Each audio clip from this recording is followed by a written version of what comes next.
Abençoar nosso irmão e vamos ouvir com toda reverência a palavra de Deus.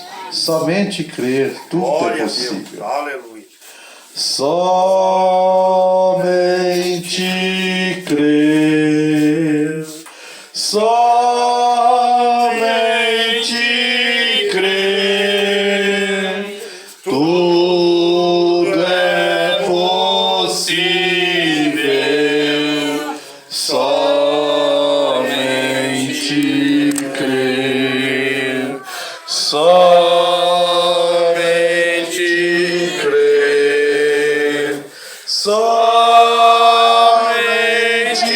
crer, tudo é possível. Somente crer. Boa noite, igreja. Glória. Amém. Deus vos abençoe em nome de Jesus Cristo. Enquanto vocês vão procurando São Mateus capítulo 13, São Mateus capítulo 13, enquanto vocês procuram, eu gostaria de agradecer a Deus, porque deu-me a mim, a você graça por podermos ou para podermos estarmos aqui. Amém. Amém? Depois de uma tarde de trabalho, eu pensava a respeito do ambiente em que eu trabalho. A atmosfera ela não é propícia, para a gente estarmos meditando, como se nós pudéssemos termos a oportunidade de estarmos à parte, separados, apenas aqueles momentos de meditação, em oração, a sós com Deus, seria bem mais propenso, mais propício para que Deus pudesse te dirigir, te dar algo. Porque eu sei que se você vem com desejo de se alimentar, Amém. de adorar a Deus. Glória a Deus. Nosso profeta nos ensina que tudo que nós vemos fazer na vida seja bem feito. Amém. Mas eu agradeço a Deus. Glória E pensando neste porém, lembrei-me dos filhos hebreus, Sedraque, Mesaque e Abednego, dentro de um reino pagão. Não obstante a isso, eles permaneciam fiéis a Deus, fiéis naquilo que criam, servindo a Deus, nunca dobrando seus joelhos a nenhum ídolo, nunca corrompendo-se. E é isso, creio eu, que Deus busca, pastor? Testemunhas inflexíveis, Amém. Não testemunhas flexíveis, que um dia dizem algo, no outro dia descreem daquilo que dizem. Amém? Agradeço a Deus por isso. São Mateus 13, os irmãos acharam? 13? 13, São Mateus capítulo 13. Vamos ler o versículo 10? São Mateus 13, versículo 10. Vamos ler, creio que até o versículo 15. Amém? Amém. E acercando-se dele os discípulos, disseram-lhe: por que lhes fala por parábolas? Ele respondendo disse-lhe: porque a vós é dado a conhecer os mistérios do reino dos céus, mas a eles não lhes é dado. Porque aquele que tem, se dará, e terá em abundância, mas aquele que tem, até aquilo que tem, lhe será tirado. Por isso, lhes falo por parábolas, porque eles vendo, não veem, e ouvindo, não ouvem, nem compreendem. E neles se cumpre a profecia de Isaías que diz: ouvindo ouvireis, mas não compreendereis, e vendo vereis, mas não percebereis. Porque o coração deste povo está endurecido, e ouviram de mau grado com os seus ouvidos, e fecharam seus olhos, para que não vejam com os olhos, ouçam com os ouvidos, compreendam com o coração, e se convertam, e eu os curo. Mas bem-aventurados os vossos olhos, porque viram, e os vossos ouvidos, porque ouvem. Amém, irmãos? Amém. Muito obrigado, irmãos. Podem assentar-se em nome de Jesus Cristo. Mas a vós é dado a conhecer os mistérios do reino de Deus. a todos quantos faziam parte daquele discipulado de Jesus Cristo, né? Aos demais que não faziam parte daquele discipulado, eles criam que Jesus falava a eles por parábolas. Para ele, aquilo que Jesus Cristo lhes falava era uma parábola. Mas para aqueles que faziam parte do discipulado de Jesus Cristo, eles podiam compreender e entender. Amém, irmãos? Só podemos compreender quando nós fazemos parte de um discipulado. Amém? Hoje estamos fazendo parte de um discipulado, de uma porção das Escrituras que Deus tem vindo no cumprimento da Bíblia Sagrada e a cumprido. Somos hoje discípulos do 7º anjo. Apocalipse capítulo 10, versículo 7. E todos quantos fazem parte estão dentro desse discipulado também, eles entendem, compreendem os mistérios do reino dos céus. Amém? Amém. Aos outros, ou para os outros, é uma parábola. Mas para aqueles que fazem parte do discipulado, eles podem compreender esses mistérios. Amém, irmãos? Graças a Deus. Mas eu, pensando ou lendo a respeito disso, pensei em falar com vocês ou refletir, uma pequena reflexão, né? A respeito de qual é a condição do coração, correto? Um tema que me veio meditando nessa tarde, qual a condição do coração? Pensando a respeito de que se tivéssemos a oportunidade de, precisamente nesse culto hoje, nós darmos um passo, aceitarmos o convite de recebermos Jesus Cristo, confessarmos os nossos erros, nossos pecados, levantarmos nossas mãos, pensando a respeito disso. Seria para isso esse tipo de fé que Jesus Cristo olha? Embora isso seja bom, seja maravilhoso, seja o primeiro passo, mas é para esse tipo de fé que Deus olha? Essa é uma fé, diz o profeta, uma fé mental, uma fé intelectual. Podemos aceitar Jesus Cristo, podemos confessar nossos pecados, nos unir a uma igreja com uma fé intelectual, mas não é para esse tipo de fé que Deus olha. Embora isso seja bom, correto? Deus olha para aquela fé que procede do coração. Amém? E o profeta veio e nos diz aqui na mensagem, demonologia, quando vem do coração, todas as coisas são possíveis. Amém, irmãos? Amém. Muitos vêm ao altar, diz o profeta, para receber oração. Eles têm fé intelectual, confessam seus pecados e unem-se a uma igreja pela fé intelectual. Eles creem na mente, eles creem porque ouviram falar. Eles creem porque sabem que é a melhor norma. Mas é para isso que Deus olha? Não. Não é para isso que Deus olha. Ele olha para a sua fé, ele não olha para a sua fé intelectual. Ele olha para o coração, do lado de dentro. Quais as condições do coração? Só mesmo você e Deus e eu, particularmente, individualmente, sei e conheço qual é as condições do meu coração. Deus sempre nos julga e nos julgará pelos motivos de nossos corações, correto? Uma fé que procede do coração é aquela fé que confessa, correto? E vive aquilo que confessa. Porque quando diz algo e não pratica aquilo que vive, é uma fé intelectual, uma fé que Deus não olha. Então, a fé que procede do coração, a fé que Deus olha, é aquela fé que faz uma confissão e vive aquilo que confessa. Os fariseus, saduceus, os escribas nos dias de Jesus Cristo, eles confessavam com os lábios, mas em seus corações eles desprezavam Jesus, odiavam Jesus. Então não é tanto essas palavras verbais que falamos que Jesus Cristo, que Deus olha, mas é aquilo que está lá em nosso coração. Somos julgados pelos nossos anseios, pelas nossas atitudes, aquilo que ambicionamos, Deus não nos julgará nem mesmo porque somos pecadores, porque pecamos, correto?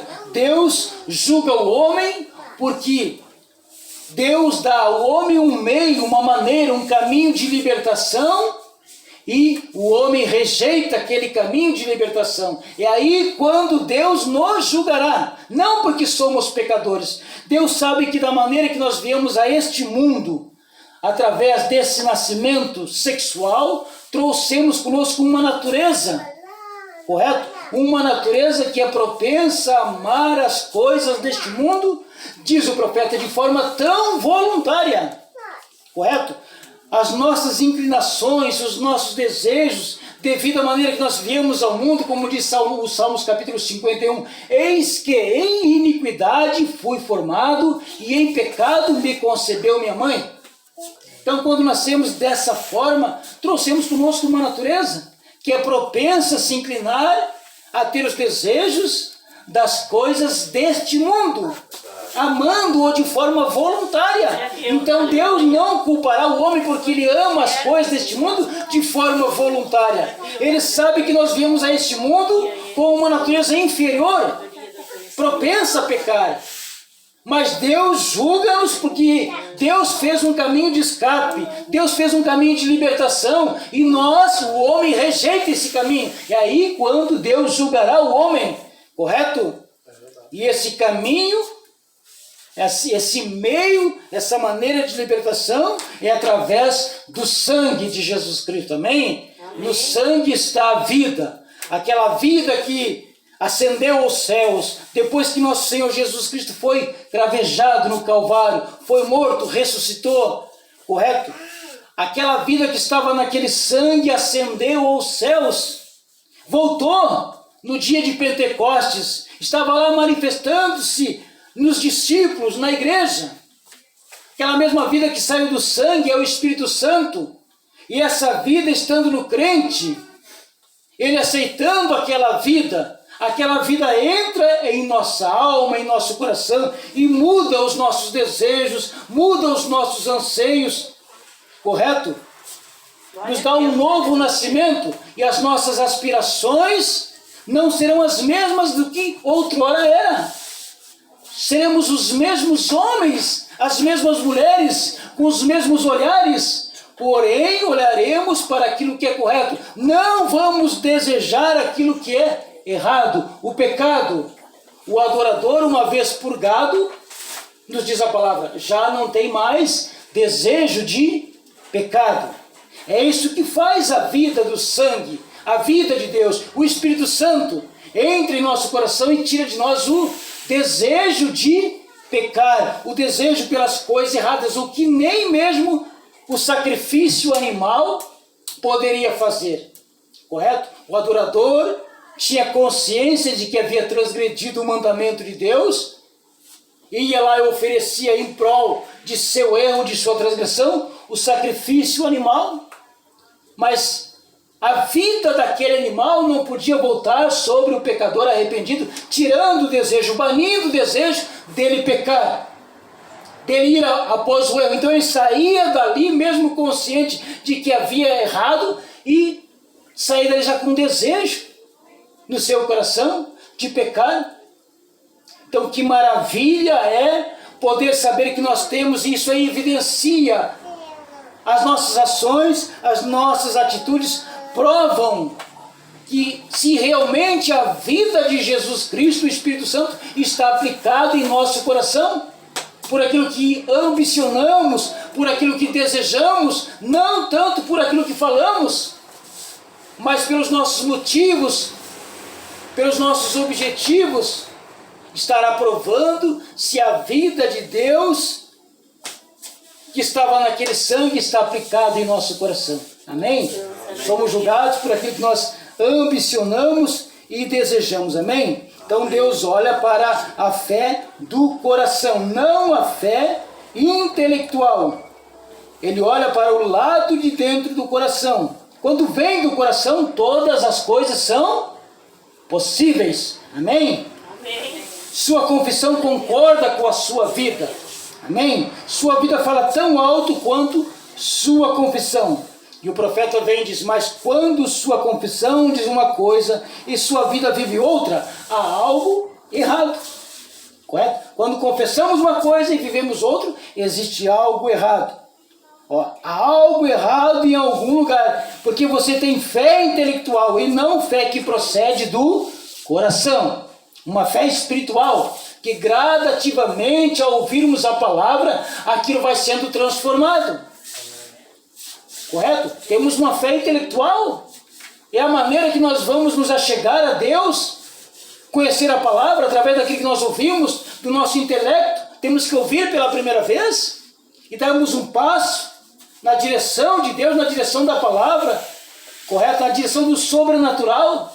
E gradativamente Deus vai transformando aquela fé intelectual, aquela fé terrena, numa fé sobrenatural, numa fé espiritual, que pode crer na sua palavra na totalidade, que pode crer no sobrenatural, que pode crer não apenas numa promessa que Deus cumpriu há 2000 anos atrás, mas pode crer numa promessa que Deus tem cumprido em nossos dias hoje. Amém? Glória a Deus, aleluia. Glória a Jesus. Então, Aleluia. quando confessamos uma coisa e vivemos outra, há algo errado em algum lugar. Isso é porque você tem fé intelectual e não fé que procede do coração. O profeta diz que isso mostra que do lado de fora, aqui, em nosso intelecto, na nossa mente, há um conhecimento de Deus, correto? Mas, porém, do lado de dentro aqui está um demônio duvidando, correto? Creio em cura divina, diz o profeta, mas não é para mim. Correto? Do lado de fora existe um conhecimento, mas do lado interno, do lado de dentro, existe um demônio duvidando, correto? Glória a Deus. Amém? Louvado, exaltado e teu Glória a nome, Deus. Senhor. Então, sempre foi e sempre são as condições do coração que Deus olha. Amém? Amém. Eu achei importante isso aqui. O profeta falando a respeito de demônios na forma espiritual. E a gente pode vê-los hoje. Demônios na forma física, como câncer, como qualquer espécie de enfermidade. O profeta chega a dizer aqui que ela é uma enfermidade de uma outra dimensão, que é uma enfermidade da quarta dimensão, o câncer, correto? E a quarta dimensão nós sabemos que isso é sons, imagens, correto? É a quarta dimensão. Se nós ligássemos esse aparelho televisor aqui, ia captar imagens e sons que estão passando, quem sabe, num outro lugar de nossa cidade, num outro estado, num outro país. Através desse televisor eu poderia captar os sons, a imagem que está em uma outra dimensão. Amém? Então a enfermidade, o câncer é uma enfermidade da quarta dimensão. O princípio dela, o profeta vem e diz, correto? Precisa-se de quê? De um receptor, de uma televisão, para poder captar aquele som, aquela imagem que está numa outra dimensão. Correto, irmãos? Amém. Aleluia. Assim como também para ver só o físico nosso, para que o câncer pudesse ou possa se manifestar, esses demônios que estão na quarta dimensão, precisa de um corpo. Ele está no corpo das pessoas e através disso você pode ver aqueles demônios que estão na quarta dimensão se manifestando, correto? Mas é fácil nós vermos demônios na forma sobrenatural e dizermos que aquilo é uma enfermidade da quarta dimensão. São demônios nos corpos das pessoas. Era fácil para que nós, ou para as pessoas puderem ver aquele demônio gadareno lá no sepulcro, algemado, acorrentado, uma força descomunal, sobrenatural, que nada podia prendê-lo. Correto? Era fácil discernir, detectar que ele estava possuído por demônios. Mas quando o demônio está de uma forma eclesiástica, religiosa, quando o demônio entrou no coração de Judas, e lá foi Judas vender Jesus Cristo, vestido de gravata, vestido de terno, ali estava um demônio no coração de Judas, correto? Então é fácil nós detectarmos o demônio quando está num estado físico, mas na forma espiritual. O profeta vem e diz que o cobiçar, correto? O cobiçar, o mentir, são demônios na forma espiritual, na nossa alma, correto? Olha para você ver só. Agora nós também vamos falar sobre demônios na forma espiritual, na alma. Quer dizer, eles estão na alma do homem do mesmo modo que estão no corpo, correto? Havemos de admitir que vemos no corpo das pessoas, tais como câncer, várias enfermidades que estão no corpo humano. Bem recentemente o câncer, olha, diz o profeta, foi até mesmo declarado ser uma enfermidade da 4ª dimensão, que está em uma outra dimensão, certamente que é demonologia. Toda enfermidade é enfermidade de 4ª dimensão, correto? Ó Jesus. Louvado seja o Agora, nome. câncer no corpo ou na alma, o demônio pode entrar em qualquer destes 2 lugares. Muitas vezes, e muitas pessoas com bom pensamento, e boas pessoas que tentam, muitas vezes, descansar em alguma teologia, que elas tenham, ou algo que lhes fora ensinado desde criança. Ainda assim descobre que em seu ser dentro da alma, que ainda tem algo que não está correto. Amém? Amém. Você muitas vezes aqui esta manhã, sem dúvida, onde quer que se encontre, cristãos reunidos, encontram-se pessoas que têm esse espírito, ou esses espíritos, correto? E pessoal que ele não está atribuindo a incrédulos, entre cristãos, que muitas vezes têm esses espíritos, correto? Nelas é indesejável, elas não querem. Dizem, ó, se ao menos eu pudesse parar de mentir, se ao menos eu pudesse parar de cobiçar, se ao menos eu pudesse parar com isto ou aquilo. O profeta diz, isso é demônios. E eles vêm na forma de religião muitas vezes, correto? O profeta está pregando aqui em uma escola dominical, mostrando que o cobiçar, que o mentir, são demônios que vêm na alma do homem, correto? Amém? Então são as condições do coração que Deus olha. Amém, irmãos? Graças a Deus. Deixa eu ver se eu consigo ler aqui um pouquinho, irmãos. Agora, quando Jesus Cristo estava aqui falando esta passagem que nós lemos aqui em São Mateus capítulo 13, isto estava há 800 anos depois de sua predição, depois que o profeta Isaías havia predito. Se nós olharmos aqui, Jesus está dizendo que neles estava se cumprindo uma profecia que Isaías houvera dito. 800 anos antes disso se cumprir, Isaías já havia profetizado que o povo ouviria de mau grado, não ouviria com o coração, correto? Olha o que diz Jesus no versículo 14. E nele se cumpre a profecia de Isaías que diz, ouvindo ouvireis, mas não compreendereis, e vendo vereis, mas não percebereis. Hoje já estamos há 2000 anos desta manifestação, deste cumprimento, deste acontecimento.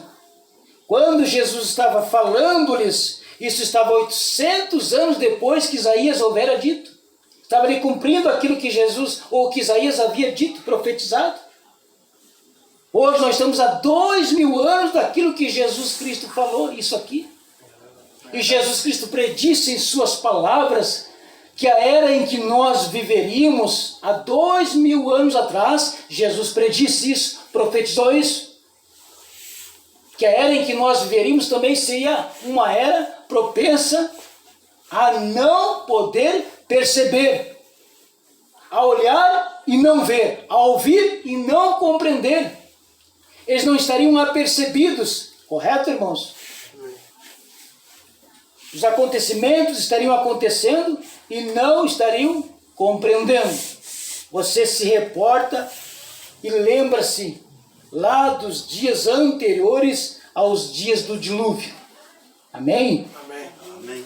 O que eles faziam, a forma que o homem, a humanidade, aquela geração procedia.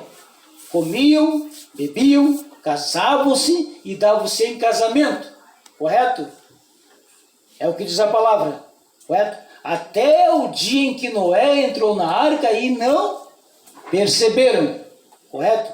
Noé entrou na arca e não perceberam.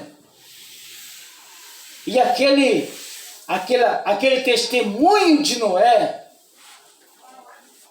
pregou, diz o profeta, para aqueles que estavam perdidos eternamente. Quando Noé entrou na arca, a porta se fechou. Não havia mais esperança para quem quer que seja, para quem quer que fosse. Correto? O profeta vem e diz que todos os profetas eles tiveram 3 etapas. Todos os profetas tiveram 3 puxadas, como teve Jesus Cristo em seu ministério. Todos os ministérios de todos os profetas foram constituídos de 3 etapas, 3 puxadas. Jesus teve 3 etapas. A primeira etapa do ministério de Jesus foi curando, correto? Curando, libertando. E quando ele teve essa etapa em seu ministério de cura, de libertação, o profeta diz que ele tornou-se uma pessoa popular.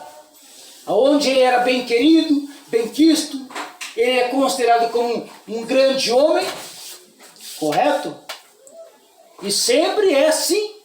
Somos recebidos, somos considerados quando estamos em uma etapa onde não se fala do pecado, não se fala do pecado da organização, das denominações. Não é o ser humano, a pessoa em si dentro do sistema das denominações. Não era isso que o profeta de Deus, o qual veio com a mesma virtude, com o mesmo ministério de Elias, ousava repreender, repreendia. Não eram as pessoas, não era o pecador, era o sistema denominacional, diz o profeta, o qual ele repreendia. Correto? Sempre foi assim o espírito de Elias. Você olha Elias nos dias de Acabe, ele repreendendo aquelas organizações daqueles profetas de Acabe. Você olha João Batista repreendendo as organizações de seus dias, os quais criam que eram de Deus. Mas eles repreendiam dizendo: não comecem a dizer que vocês têm por pai Abraão, porque Deus pode destas pedras suscitar filhos a Abraão. Sempre foi assim. E outra vez o espírito de Elias veio sobre um homem, no cumprimento de Malaquias capítulo 4, versículos 5 e 6, escritura que o mundo desconhece, que o mundo não recebe, que as organizações as quais carregam essa palavra, essa Bíblia, eram para receber, no qual veio uma mesma virtude, o mesmo espírito de Elias, repreendendo as organizações. Não é a pessoa, mas aquele espírito dominante que fazia aquele povo pensar que eles eram o único. Você pode ver esse espírito denominacional hoje no mundo, que creem que se você não vier por eles ou através deles, você está perdido. Esse é o espírito denominacional que o profeta vinha e repreendia, correto? E nos mostrava, não apenas repreendendo as organizações, quer dizer, nos mostrava o caminho de saída, nos apontava para a palavra. Então Jesus foi bem querido, foi bem popular quando estava curando. Quanto mais o profeta vem e diz que um dia Jesus virou e começou a profetizar, repreender aquelas organizações de fariseus e saduceus de seus dias, dizendo que eles estavam errados. E quando essa profecia saiu, então Jesus já perdeu sua popularidade, seu prestígio, já não foi considerado como um homem de renome, correto? Todos os profetas tiveram 3 etapas. A primeira etapa de Noé, o profeta vem e diz que ele estava pregando, correto? Entrou na arca, e aquela era uma outra etapa, a qual era a etapa de uma porta fechada. E aquela etapa, Aquele testemunho estava pregando para aquelas almas que não tinham mais esperança de serem salvas. Correto? Amém, irmãos? Amém. Testemunho de Noé. Aqueles 7 dias que Noé entrou na arca e nada aconteceu. Por 7 dias, após Noé ter entrado na arca e nada aconteceu. O testemunho dele, aquele silêncio, aqueles 7 dias, foi uma pregação.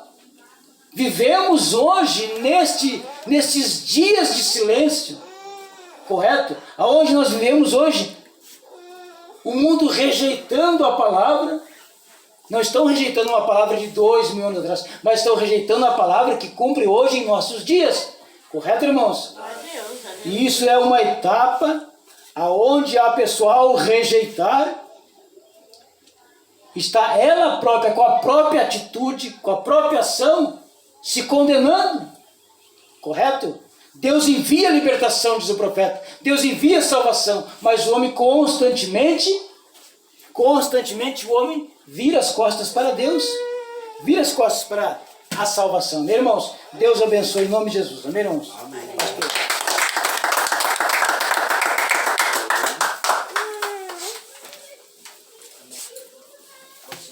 Amém? Graças a Deus. Diz a palavra, né? A condição do coração. O irmão pregando e eu me lembrando das nossas pregações. Temos pregado por último ali no tabernáculo, que é justamente isto. Cada um de nós sabemos a condição do nosso coração. O profeta, ele fala na mensagem necessário vos é nascer de novo. No parágrafo 55, ele fala da condição do coração do homem que não nasceu de novo ainda. Sua alma é corrupta, seus pensamentos são maus, e como o irmão Jorge pregou, a dúvida no coração. Sempre questionando. É por isso que nós temos que nascer de novo. Amém. O espírito denominacional é algo terrível. Algo terrível. A denominação é algo terrível que afeta. As pessoas não vão nas igrejas para adorar a Deus. Não vão. Pouca gente que vai. Não vou generalizar, mas é pouca gente que vai para adorar a Deus.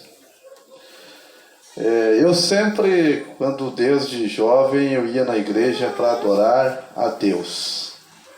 Sempre eu ia com aquele desejo de adorar e ouvir a palavra.